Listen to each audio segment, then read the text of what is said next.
Hi. Hi. Okay, so I want to do something a little bit different today.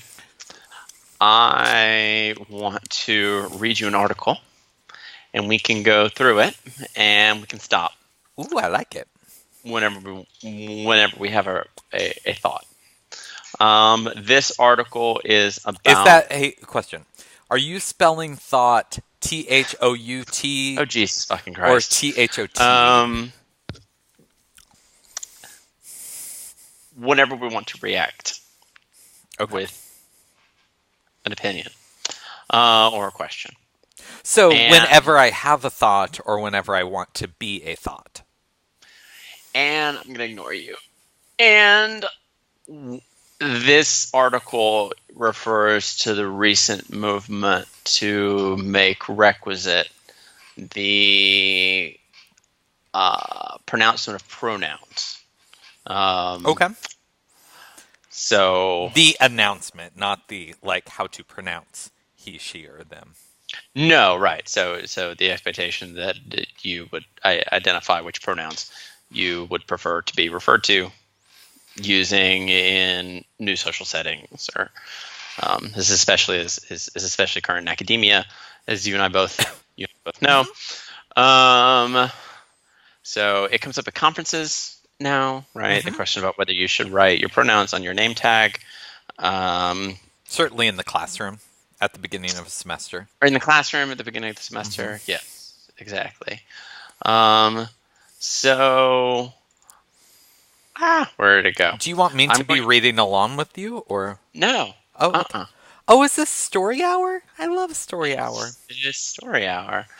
So I'm going to read to you an article from Pacific Standard, which is a magazine that I was unfamiliar with until today, but I have perused its website, and it seems to be a communist rag. I mean, I don't. Well, that's not inaccurate necessarily. One of their headings is social justice, and it's right next to environment. So I'm pretty sure I know what they're going for. I mean, they're a very progressive thought center. Progressive thought center. Yes. I call them thought leaders. Oh God, I hate that phrase. Yes. I mean, I think that's. I mean, I would say probably most of their, from what I've read on Pacific Standard, most of their writers are very far left progressive, or I mean, they use the word comrade a lot, and I don't think that they're using it ironically. Like, right, like you or I might. I believe that word is used in this particular article as well. And I've read through this particular article, which is called. It's an opinion piece called "Why It Makes Sense for Cis People to State Their Pronouns." Oh, okay. With the subheading of "Egalitarian movements won't work if we keep putting the onus on the non-conforming," and this is by one Malcolm Harris. Do we know anything about Malcolm Harris? You will learn something in the course of reading this piece. Okay. Now, for better or worse, it opens with this picture of a all-gender restroom at the Federal Reserve Bank in San Francisco. So it has the all-gender sign. It has a male and a female sign. I'm not sure that encompasses all genders, but I think I know what they're going for. Okay. Are you ready? I am ready. Okay. I was born this way, which is to say ready. Actually, that's a really gender essentialist song. I know. It really is. Okay. You'll do penance for that later. Okay. However you describe them, college activists, Tumblr kids, social justice warriors, etc. I forgot about Tumblr. Tumblr's still a thing. However you mostly describe for them, porn. I mean, I don't know what other people use it for, but go on. Social justice activism. However you describe them, college activists, Tumblr kids, social justice warriors, etc., it can be hard to make fun of the young and politically correct without saying something genuinely offensive. Now, usually I would say, I'm just stopping here and intervening, that usually when people make fun of the young and politically correct, they are trying to say something genuinely offensive. So don't think that it's an easy thing to do. I think it's the point of making fun of these people. But let me keep going. That's not a concern that troubles, say, Nazis. Notice Nazis are here on line 4. But liberals and other moderates generally try to stay on the safe side of the line, at least in public. One behavior that's easy and often acceptable to tease, however, is when people whose gender presentation is unambiguous announce their pronouns.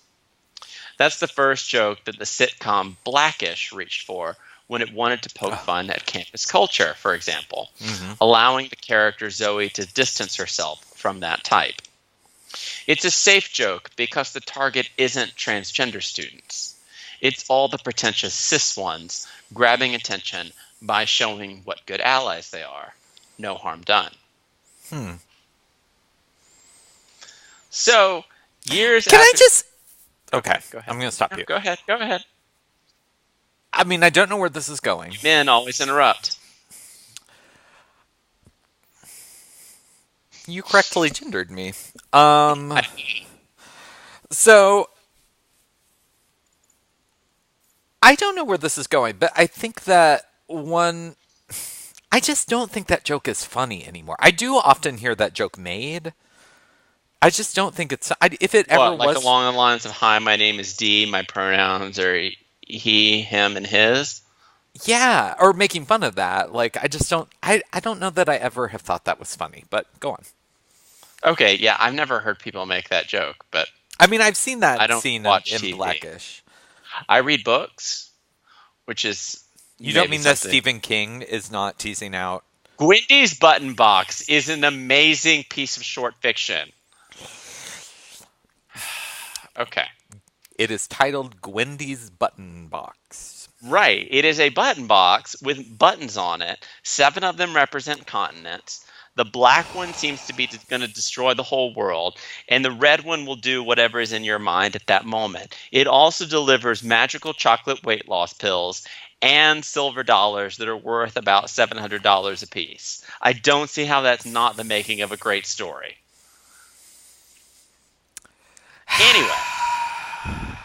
Anyway, you go back to your Dean Koontz novels, and when you are ready to graduate to a true master writer, I will give you a Stephen King novel. Okay. Dean Koontz is far superior to Stephen King. But go on. God, that's disgusting. That is true, first of all. Are you being serious? I am being serious. But Dean Koontz is a better writer. Well, first of all, over either of them, I prefer John Grisham or Dan Brown. I've never seen a Dan Brown novel. Are you trolling me with this Dean Koontz thing? Huh? You trolling me with this Dean Koontz thing? No. You really think Dean Koontz is a better writer than Stephen King? I mean, marginally. I'm not that invested in it. How many Dean Koontz novels have you read? I think 2. Which ones? God, I don't remember. It was high school. Oh, okay. So you don't really have a good basis for judgment. No, I'm not. First of all, I'm mostly trolling you. Secondly, I just take that very seriously. I do think that Dan Brown is far superior to Stephen King. And I would also say that John Grisham is superior to Stephen King. Rogue lawyer. Go on. That was completely off topic. So after this joke has become cliche, why do we see Twitter accounts that belong to cis-looking guys named John that say he, him? If you conform to the gender binary, what's the point of drawing attention to it? From embarrassing personal experience, I can tell you that it's not as simple as it looks from the outside. And here's where we get into learning. Go ahead. What? I think I'm going to take issue with his use of gender binary there, because I think, like, is it...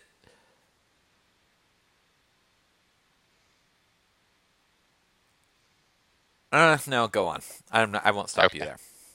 Okay. As a college freshman, I'm sorry. It's hard to read once somebody has invoked the Kuntz. As a college freshman, I was part of a group of kids who co-founded the College Park, Maryland chapter of Students for a Democratic Society. Oh, Jesus. New SDS was an attempt to build a nationwide network of radical students in the model of the original 1960s organization. And one of the things we did was hold national and regional conventions where we met comrades, answered organizational questions, did trainings, had parties, and finished with an action. We never reached the size or power of the first SDS, but our networks came in real handy years later during Occupy Wall Street. SDS believed in prefigurative politics, which is a fancy way of saying, treat others the way you'd like the world to treat them. We were supposed to be building a better world, not just through protest and direct action, but also with kindness and self-discipline in our own interactions. Simply to exist successfully, we would have to change the way we treated each other, stay vigilant for oppressive behavior, the term microaggression wasn't in use at the time, modify structures like bathroom signs, and lose some bad habits. This is no small undertaking when you're talking about a coalition of hundreds of college students. During the conventions, we'd spend most of the day in workshops and plenaries, basically small and large groups on different topics. The incident I'm thinking of occurred in a small workshop at a 2009 Northeast Regional Convention in Rochester, New York, and I honestly can't remember what the topic was. What I remember was the introductory part.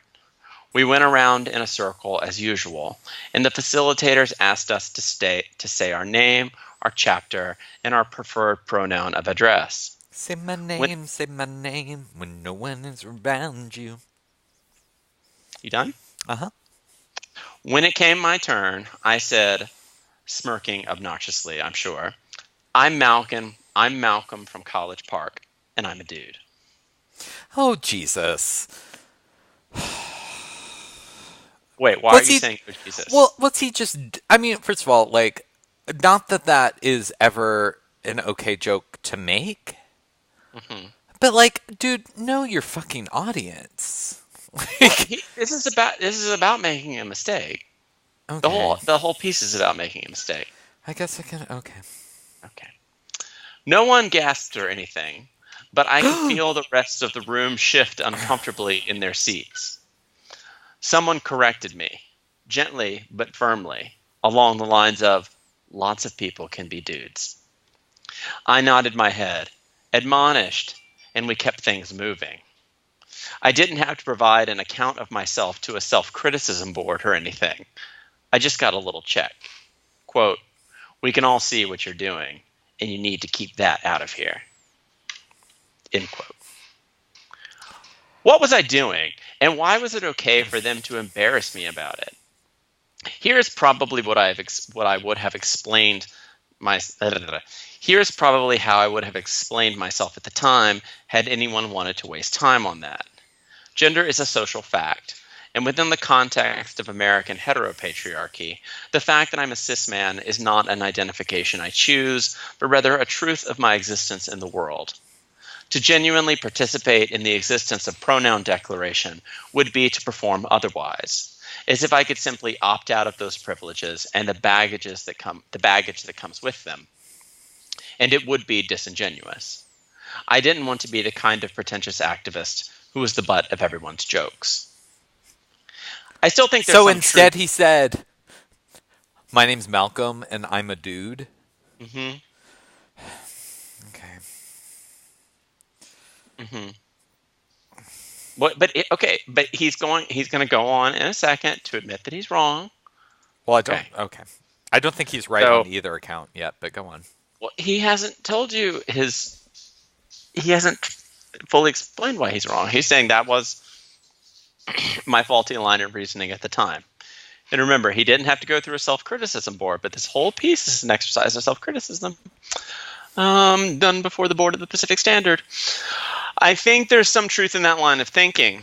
but I misunderstood what the introductory exercise was about. Mm-hmm. Having to say, "Hi, I'm Malcolm. I use he and him," was uncomfortable for me. But the point of us all saying our pronouns was to make the workshop comfortable for trans and gender nonconforming participants. At a structural level, my comfort and theirs were in conflict.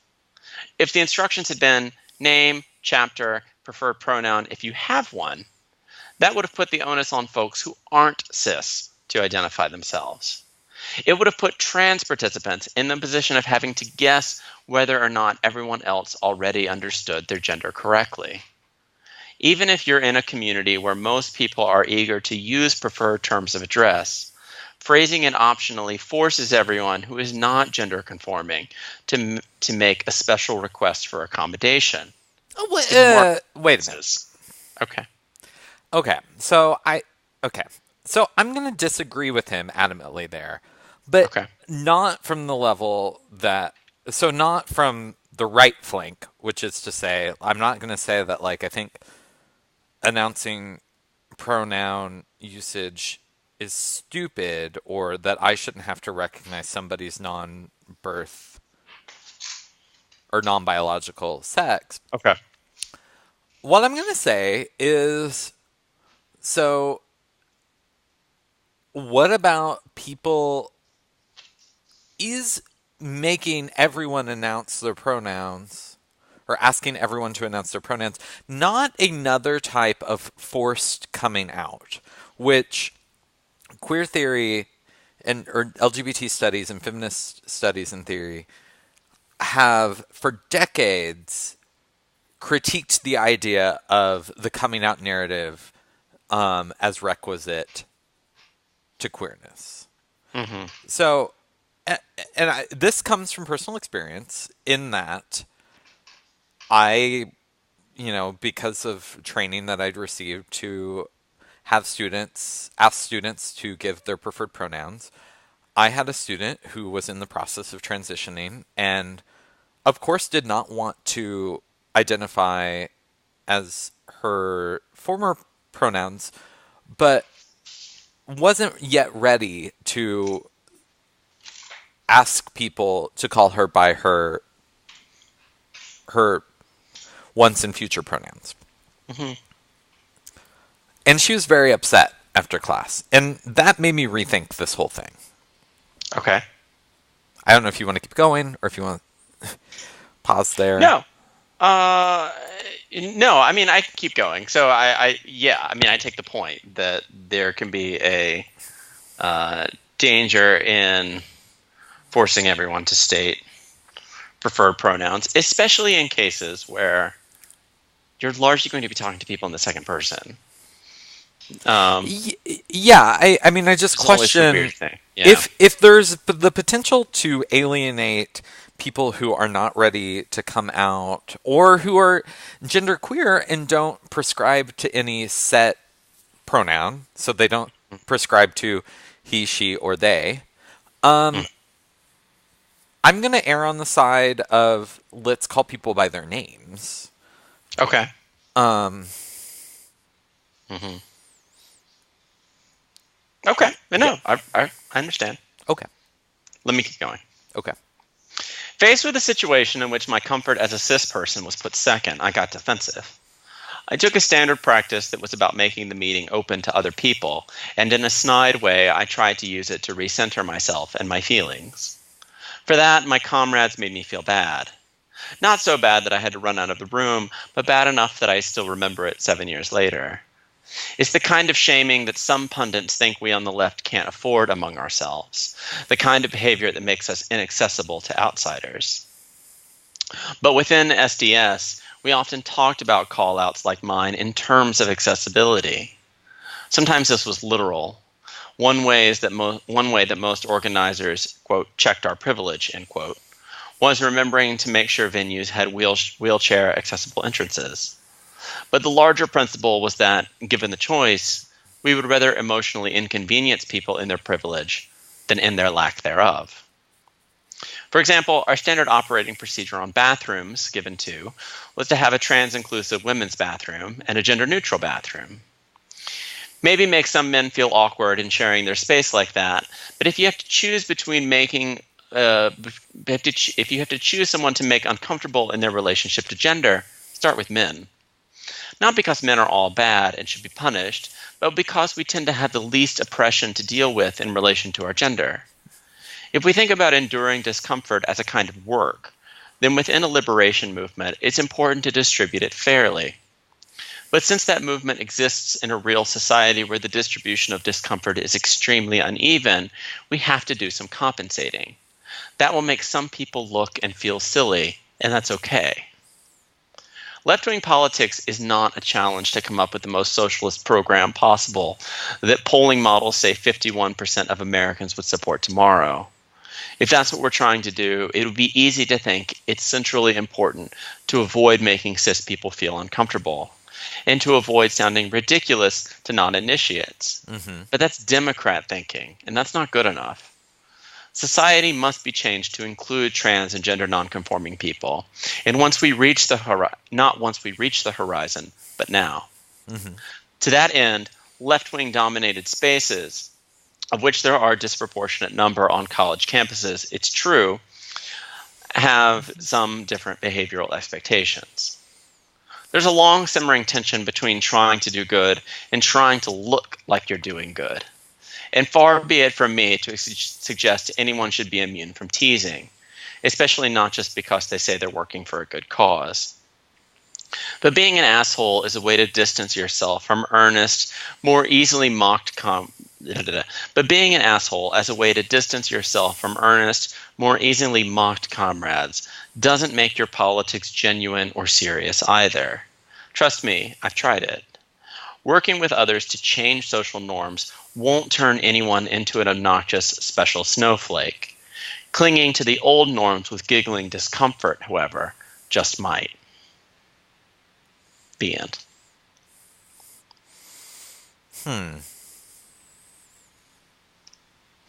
So, I read this as an exercise of self-criticism before the board. The exact same thing he says he's not doing. And I certainly take his point in terms of the different behavioral expectations within left political organizations. Uh-huh. But at the same time, this certainly isn't an exercise of confession and repentance and an effort to. I mean, it works within that. It works within that rhetorical model of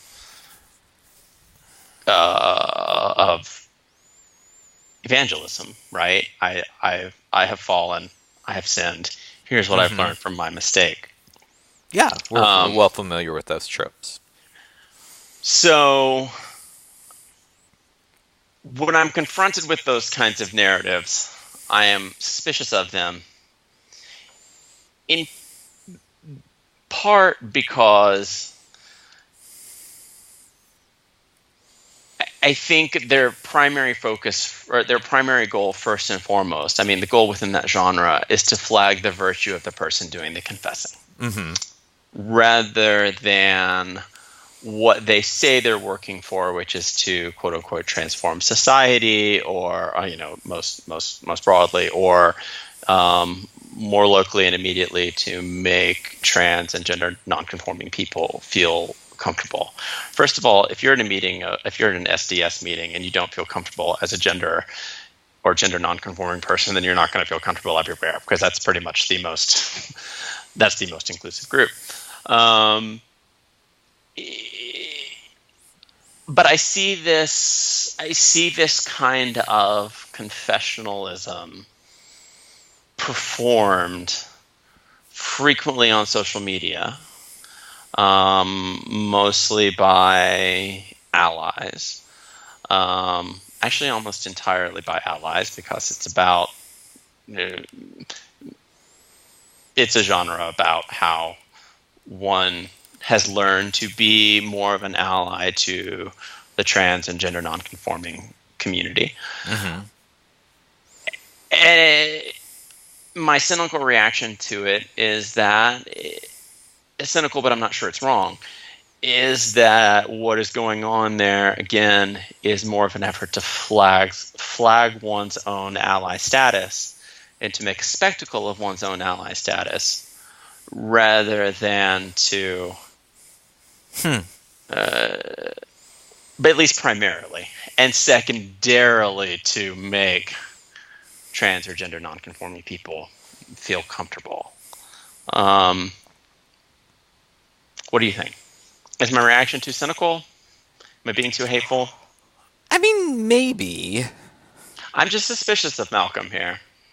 I am too. I share that cynicism. I share that cynicism with you while also thinking that you need to be over in the camera screen and not in front of your computer. Um, But see, the camera's over here, I know, and but you're no longer looking at the article, so you can half your face was not has not been on for the first 25 minutes. Um, so I am I share that cynicism. I often think that when people like Malcolm make these type of pronouncements, it's more about Malcolm than it is about the everyday lived or like right. political and cultural situation of trans and genderqueer people. Um, I can look beyond the cynicism to say that to ask, is some good coming of this? Mm-hmm. Um, I have a lot of issues with requisite pronoun announcement because of what I stopped you to say earlier, which is to say that I think that it forces people into a coming out narrative. Mm-hmm. And if we're talking about pronoun pronunciation in spaces like academic conferences or the classroom, I think that we should always err on the side of calling people not by their pronouns but by their name. Mm-hmm. Or we're often addressing someone directly, at which point we would use the second person and say you. Mm-hmm. Um, so I don't know if there's any good coming out of this. Because I think I disagree for surprising or for perhaps surprising reasons. I disagree with requisite pronoun announcement in group settings like that. Mm-hmm. Because it forces people into a coming out narrative, which I think we should know as scholars in gender or sexuality or feminist or queer studies. The forced coming out narrative is problematic to say the least, and I don't like the So word you're for problematic. putting the onus back on, just to push back, or to give you Malcolm's pushback. You are for putting the onus back on the already marginalized people to make a request for special accommodation. I don't think.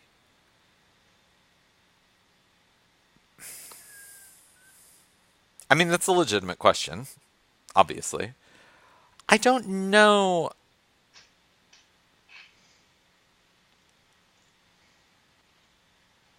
I don't. Pronoun announcement and gender and pronoun announcement, which equates to gender announcement. I think that one of the most harmful things that we can do to not to like belabor this point. I think that one of the most harmful things that we can do is force someone to come out as whatever. Mm-hmm. Um, because they might not be ready, because they might not ever be ready. And I think it potentially reinscribes a. So to draw the analogy to coming out as queer, Mm-hmm. um, if somebody doesn't come out, are they queer? And are they legitimately queer? Well, of course they are. Hmm. Them coming out has little to nothing to do with that. Okay, so what I hear you saying is in part right that the move to normalize the profession of gender pronouns risks reinscribing a fairly essentialist model of gender identity over and above um, uh, a kind of queer expectation that gender doesn't necessarily have to Yeah. matter all that much, at least in certain contexts. That it can be a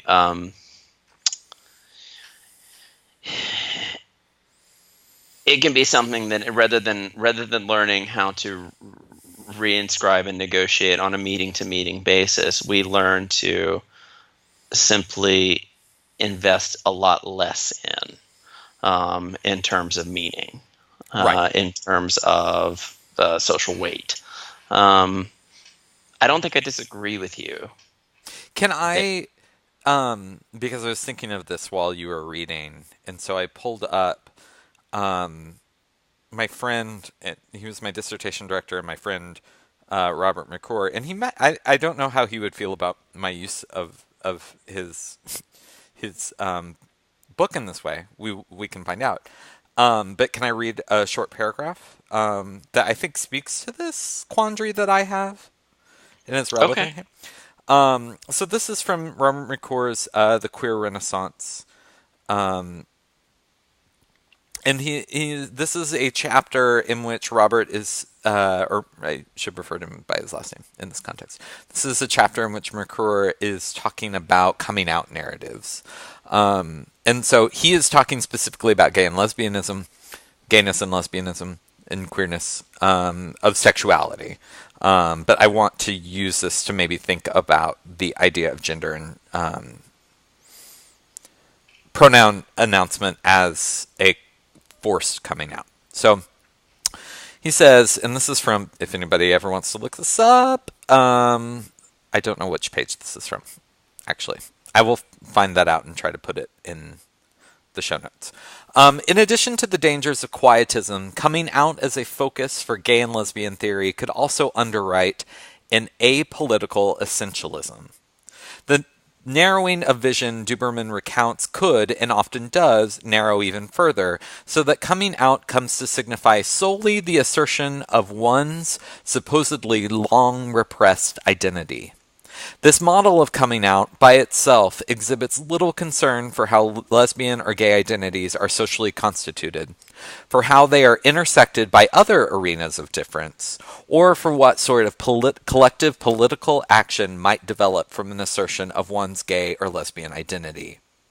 Hmm. Coming out here becomes a suspiciously white and middle class move towards self respect, not revolutionary social change, and many contemporary coming out narratives might be seen as products of this shift toward individualism and essentialism.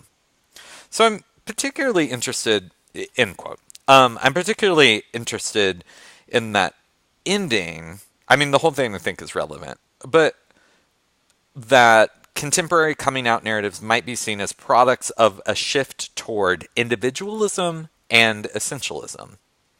Hmm. And I think even though he's writing about the idea of gay and lesbian coming out or coming out of queer sexuality, that coming out as gender queer, gender nonconforming, as trans, um, a forced coming out does maybe reinscribe an apolitical individualism and essentialism instead Hmm. of recognizing the individual value or the value of the individual in the collective. So I'm not arguing. I just worry that this requisite pronoun announcement can have the effect of re-essentializing gender, which is to say that, or re-essentializing a gender binary. What if we expand the binary so it's no longer a binary, but rather 26 different options, or however many there? I see Well, conservative people now complaining that there are. right. So it's not I a mean, this is binary; often it's a very full menu. so the joke. If we so you're similar to like the joke that Malcolm starts his article with. What's his last name? I should not refer to him as Malcolm. Why? Because what do we teach our students every day? Don't call people by their first name. Like, don't call author. I don't know him personally. He is not my friend. Harris. No, Har- you're right. You're Har- right. Harris. Okay, so one of the things that Harris um, begins that article with is this idea of the joke, and so the joke there is a cis dude making fun of a cis dude or cis gal who is choosing to announce their pronouns. I think the joke about sexuality is like the idea of how many letters are going to be in the LGBTQAI Hmm. T that umbrella term. That does Hmm. become eventually. I mean, linguistically, it just becomes unwieldy, and I think that's something we need to think about. But I think too, I mean, this is part of the problem. So if we expand, so if it's a linguistic problem, so if we're talking about expanding our language to have more gendered pronouns, that is never inevitably unless we all have our own individual pronoun because we all have our own individual gender and it's fluid and it's playful and it's not static and Hmm. are you more male than I am or vice versa and I just even if we have 26 gendered pronouns that's not still not going to be enough Hmm. and I actually think that that's really I mean, it speaks to the limits of language, but Sure. also I don't think I and it's hard to even have this conversation because I realize that because of the cultural situation that pronouns are very important and come to to represent recognized dignity. So me being referred to as he, which is my chosen pronoun, is a like you referring to me as he or him is a gesture of respect. And so I understand why that's important. Um, Sure. but at the same time, I think I'm more interested in, on both a theoretical and political level, of undoing linguistic and expected gender enough to say that nobody's gender is the same. And so language is always going to be inadequate. And I would rather focus on making the lived everyday lives and futures of all genderqueer and trans people better. Hmm. And I want to maybe even go out on a limb and say that I think that the cis focus on performing announcing pronouns like Harris is doing or like we see a lot of people doing is a short-sighted politic. Um, and I have an analogy there. So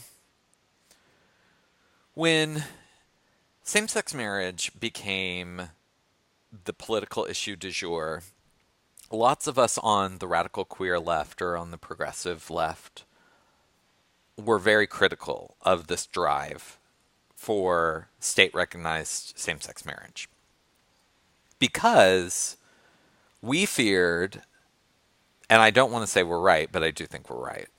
We feared that extending gay marriage or extending marriage to gay couples, gay and lesbian couples, just reinscribes the fairly narrow definition of marriage that the state allows for.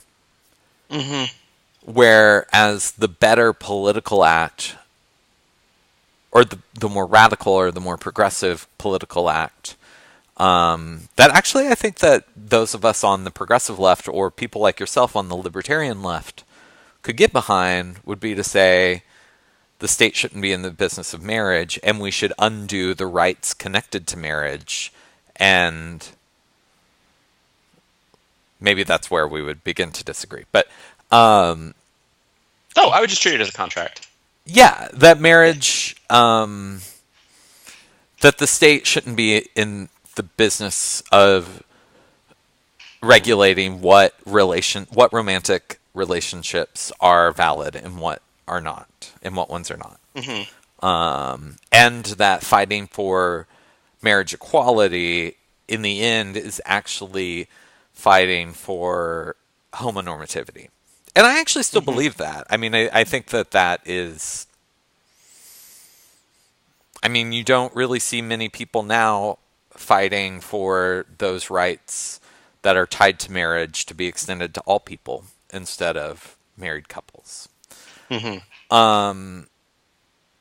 So I wonder if there's an analogy to be made there of is the pronouncement of pronouns or the requisite announcement of pronouns not only potentially a harmful forced coming out, is it a reinscription of a limited gender identity, acceptable gender identity or expression?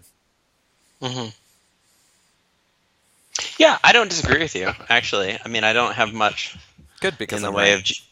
I don't have much in the way of genuine pushback. All of this grew out of my cynical reaction to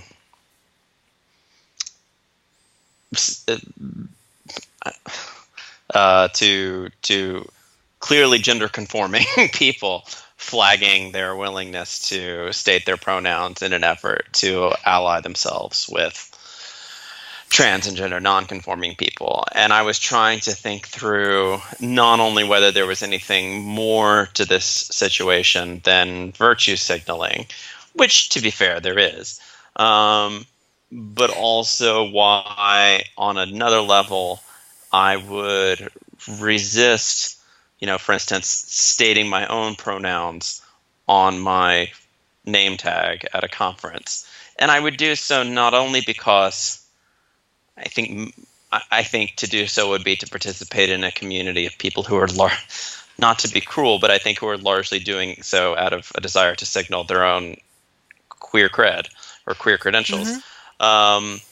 Um, but also because I mean, I agree with you. To do so is to reinforce or to flag the importance of identifying to me as male, which at the end of the day doesn't is not that important to me. I mean, I realize I read as male, but if you refer to me as her for some reason, I won't get offended.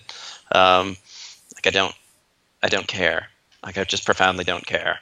Um, Well, and I agree with you. So I'm yeah, all I'm.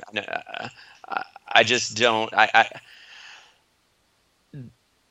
The statement of pronouns risks reinscribing a fairly risk pointing out again how important the identification of gender is. And for me, the mm-hmm. goal is Yeah, not to constantly point out how important the identification of gender is, as much as to say we inscribe way, way, way too much weight to gender identity. right. And the world I am trying to create, if I'm going to speak in that language, is one where being, manly or feminine means a lot less Yeah, uh, to one's own self-perception or self-esteem or comfort in the world than it does now. right. Yeah. And My son, for instance, um, will often refer to me as a woman in an effort, or mom, right? He refers to me as mom in an effort to get under my skin. To which my response is either an eye roll or, there's nothing wrong with being a mom. There's nothing wrong with being a woman. And then he stomps around. Um, but I Right. think that's I think the point I'm trying to make is like there's the only reason that I, for instance, would get offended by being misgendered is because I think someone's trying to be like trying to be misogynistic and like Well, just not gonna. right. That I mean, it's tied up in gay sexuality, and that like Sure, sure, sure. Yeah, referring yeah, to yeah. us as women is a Right, misogynistic right, tactic at also saying that right. we are Sure. lesser Yeah. men. Um, Right. and I agree. I mean, I agree with you. I share that cynicism of I think that lots of people like Harris writing this article are doing it largely to signal their virtues, Hmm. or their queer cred, or their liberal or progressive cred. Um, Also, I would say it's tinged with they do want to do good by people that they're surrounded by. Um, Hmm. and so I'm both cynical about that and also think something good, like the desire is good, or the like motivation behind it is at least partially not selfish and good. Sure. Sure. Um, but I also think, and this is, I mean, maybe we can end here, but um, so I think like, okay, if I go to a conference and I put on a name tag and it says, D. Gilson, Massachusetts College of Liberal Arts, him. Hmm. Um, I think that that just reinscribes that this is what a man looks like, and this is what a man is in the world. And I actually think in the long run that maybe does more damage than instead recognizing and respecting all gender expressions and also really striving to understand people as part of a collective. So, like, if you and I are at a conference together, like a creative writing conference, for instance, like, how do we all come together as creative writers and also not reinscribing you as your identity is what gendered pronoun you Sure. choose, Right. but I want to understand you as an individual and I want to refer to you Right. as your name or as you. Right. Um, and I would hope that you would want me to. Hmm. So yeah, I think that, I mean, it's laughable to me to be like, this is what a man is. And I think that that's what, right, because I don't think, like, I'm not a super mask dude. I don't, like, Hmm. but I also think that putting a label on, literally putting, if we're talking about like name tags at conferences, putting a label on me versus putting a label on you or whatever, or whomever, just reinscribes this is what a man should look like instead of making gender a much bigger expression than a person's preferred pronouns. That being said, if somebody does have preferred pronouns, and they either make it clear to you that they prefer feminine or masculine or whatever pronouns, and then a person does not respect that wish, that just makes that person an asshole. Sure. I mean, yeah, Yeah. and that would be my response to the idea that it puts the onus back on the already minoritized person.